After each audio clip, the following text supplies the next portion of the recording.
Hello guys, आज हम लोग अपना टॉपिक देखेंगे ब्लड क्लॉटिंग या इसको बोलते हैं कोआगुलेशन ऑफ ब्लड।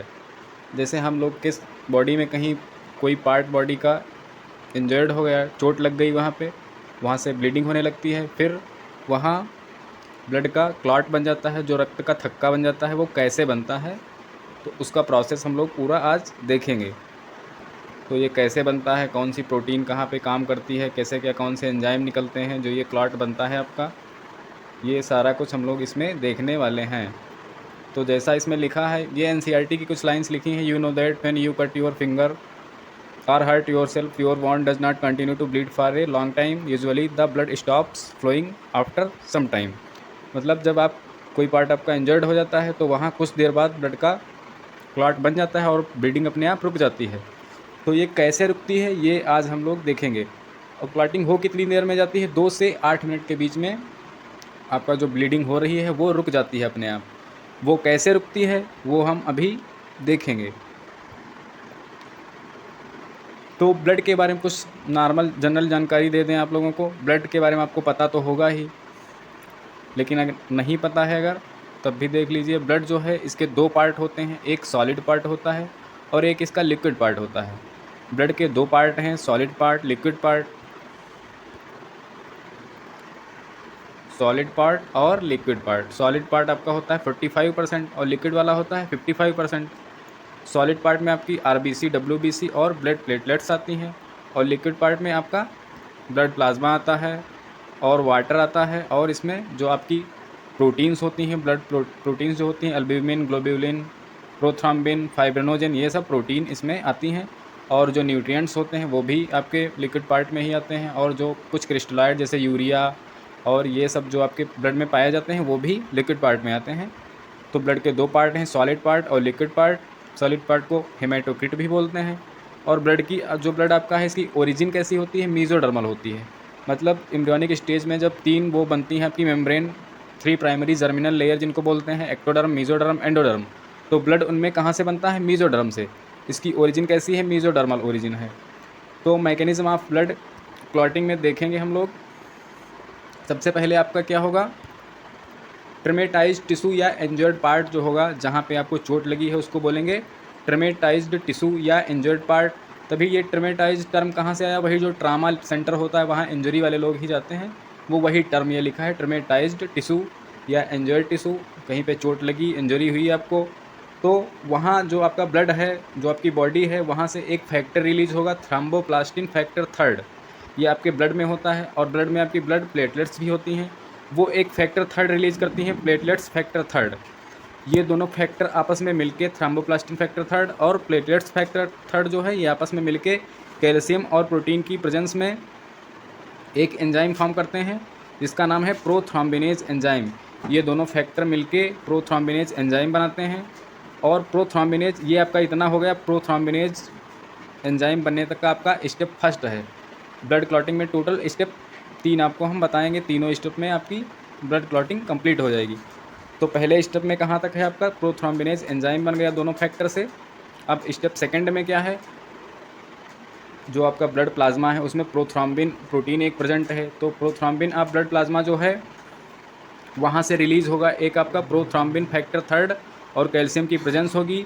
और जो प्रोथ्रोम्बिनेज एंजाइम है वो क्या करेगा, प्रोथ्रोम्बिन को थ्रोम्बिन में चेंज करेगा। प्रोथ्रोम्बिन इसमें प्रो लगा है तो ये इनएक्टिव फॉर्म है प्रोटीन की।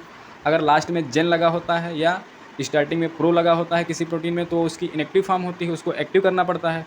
अब उसको एक्टिव कौन करता है, ये जो आपका प्रोथ्रोम्बिनेज एंजाइम है ये इसको एक्टिव कर देगा कैल्शियम की प्रेजेंस में। प्रोथ्रोम्बिन फैक्टर फर्स्ट रिलीज करके इसको प्रोथ्रोम्बिन को थ्रोम्बिन में चेंज कर देगा। और ये हिपैरिन जो ब्लड में निकलता है उसको भी इनएक्टिव करेगा, क्योंकि हिपैरिन का काम क्या होता है ब्लड में हमारे, हिपैरिन जो होता है ब्लड में, हमारी जो ब्लड वेसल्स हैं वहाँ खून जो है वो बह रहा है, वहाँ फ्लो कर रहा है। तो वहाँ देखो अंदर बह रहा है तो वहाँ क्लॉट नहीं बनता है उसको, तो वहाँ उसके कोआगुलेशन को कौन रोकता है, ये हिपैरिन रोकता है, ये उसको जमने से रोकता है।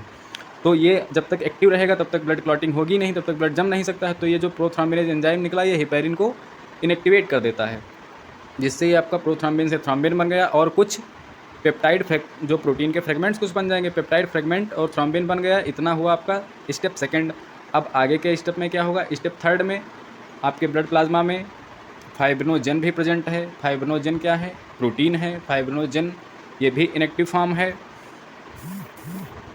फाइब्रिनोजन प्रोटीन जो है ये एक टाइप की सल्यूबल प्रोटीन है, प्लाज्मा में ये घुली रहती है, सल्यूबल प्रोटीन है।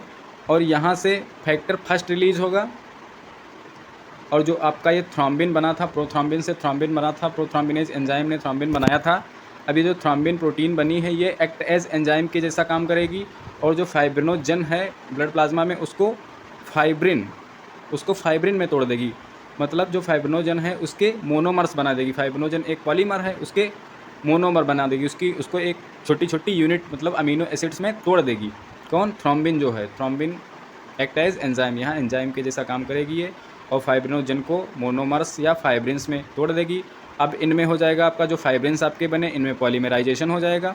पॉलीमराइजेशन से बहुत सारी प्रोटीन जहाँ पे आपका इंजर्ड टिश्यू है वहाँ पे लग जाएगी, यही फाइब्रिन्स पूरे अपना नेटवर्क एक बना लेंगे, और आपका क्लाट या कोएगुलम या फाइब्रिन पॉलीमर्स बन जाएंगे। और ये जो फाइब्रिन पॉलीमर्स बनेंगे ये इनसॉल्युबल होते हैं, जिससे आपका वो क्लाट बन जाएगा। क्लाट बोलो या कोएगुलम बोलो या फाइब्रिन पॉलीमर्स बोलो या थ्रॉम्बस इसको कहाँ पे बोलते हैं? जैसे ब्लड वेसल्स में किसी बैक्टीरिया ने इन्फेक्शन किया, वहाँ जो ब्लड वेसल्स के अंदर जो क्लाट बन जाता है उसको बोलते हैं थ्रॉम्बस। वैसे इसको क्लाट बोलते हैं, हिंदी में रक्त का थक्का बोलते हैं। अब जो क्लाटिंग ऑफ ब्लड है ये क्या है? एक टाइप की हीमोस्टेसिस है। और जो ब्लड का क्लाट बनता है हम लोगों के इंजर्ड पार्ट पे, वहाँ पे एक ऐसा क्लाट बन गया, जैसे फिर वहाँ पे एक सीरम निकलता है जो हल्के पीले लाइट येलो कलर का, जो वहाँ पे जहाँ पे आपको चोट लगी है क्लॉट बनने के बाद में वहाँ हल्का येलो कलर का एक सब्सटेंस निकलता है, उसको बोलते हैं सीरम। तो सीरम क्या है? ये एक प्लाज्मा का ही पार्ट है, इसमें कार्पसेल्स और फाइब्रिनोजन नहीं होते हैं, और ये येलो कलर का होता है। ये कहाँ पे निकलता है? जब आपको चोट लगेगी उसके बाद जब थक्का बन जाता है, फिर उसके बाद वहाँ थोड़ा थोड़ा पीला पीला एक लिक्विड जैसा निकलता है, वही आपका सीरम होता है। तो सीरम के बारे में भी जान गए आप लोग। अगर टेस्ट ट्यूब में किसी ब्लड को रखा जाए तो 6 मिनट में कोआगुलेट हो जाएगा, जम जाएगा। और जो आपकी ये प्लाज्मा प्रोटीन थी, कौन प्लाज्मा प्रोटीन? प्रोथ्रोम्बिन और फाइब्रिनोजन, इनकी सिंथेसिस के लिए विटामिन के की आवश्यकता होती है। विटामिन के जो होती है वो इनकी सिंथेसिस कराती है, किसकी? प्रोथ्रोम्बिन और फाइब्रिनोजन की। तभी विटामिन के में हम लोग कहते हैं विटामिन के की कमी अगर हो जाएगी तो क्या होगा? रक्त का थक्का नहीं जमता है। तो ये विटामिन के का काम रक्त का थक्का जमाना नहीं है। विटामिन के का काम क्या होता है? ये प्रोथ्रोम्बिन और फाइब्रिनोजन जो प्रोटीन होती हैं इनको बनाना होता है। इनकी प्रेजेंस में ये प्रोटीन बनती हैं, और बनती कहाँ है? ये लीवर में। लीवर से बन के फिर ब्लड में आ जाती हैं। फिर इनका काम क्या होता है? और बहुत सारे काम होते हैं इनके, लेकिन इनका मेन काम क्या है? ब्लड का थक्का बनाना, वही क्लॉट बनाना, क्लॉट फॉर्मेशन करना। और किसी में विटामिन के की कमी अगर हो, ज़्यादा कमी हो जाती है तो उसमें ब्लड क्लॉटिंग अच्छे से नहीं होती है। और ये प्रोटीन फैक्टर 3 और विटामिन के की जब बॉडी में कमी होती है तो आपका ये हीमोफीलिया डिजीज़ हो जाती है। ये तो चलो जेनेटिक डिजीज़ है। ये किस वजह से होती है? विटामिन के की कमी और प्रोटीन फैक्टर 3। पर ये तो जेनेटिक डिजीज़ है। ये जो इसका जीन होता है वो किस क्रोमोसोम पे पाया जाता है? एक्स वाले क्रोमोसोम पे पाया जाता है, जो आपकी हीमोफीलिया है। फिलहाल ये यहाँ का टॉपिक है नहीं, इतना बता दिया है आप लोगों को, और आपका ब्लड क्लॉटिंग यहाँ से आपकी समझ में आ गया होगा। तो देख लीजिए आप लोग, यहाँ से सब बना लीजिए ये स्टेप, इसके 3 स्टेप हैं मेन।